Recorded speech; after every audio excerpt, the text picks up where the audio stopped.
এবং নতুন বাংলাদেশে বদলে গেছে হযরত শাহজালাল আন্তর্জাতিক বিমানবন্দরের যাত্রী সেবা।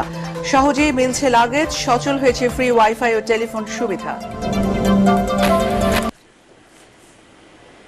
শুনছিলেন বিআরবি কেবল সংবাদ শিরোনাম, এখন বিস্তারিত। সাবেক মন্ত্রী ও আওয়ামী লীগের সভাপতি মণ্ডলীর সদস্য শাহজাহান খানকে গ্রেফতার করেছে গোয়েন্দা পুলিশ ডিবি। বৃহস্পতিবার রাতে রাজধানী ধানমন্ডি থেকে তাকে গ্রেফতার করে ডিবি কার্যালয়ে নেওয়া হয়েছে। ডিবির অতিরিক্ত কমিশনার রেজাউল করিম মল্লিক বিষয়টি নিশ্চিত করেছেন। শাহজাহান খানের বিরুদ্ধে একাধিক হত্যা মামলা রয়েছে, তবে ঠিক কোন মামলায় তাকে গ্রেফতার করা হয়েছে তা এখনো জানা যায়নি।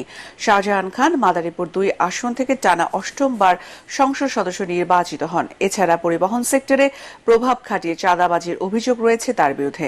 মন্ত্রী থাকাকালীন লাগামহীন বক্তব্যের কারণে বেশ কয়েকবার সমালোচনার শিকার হন তিনি।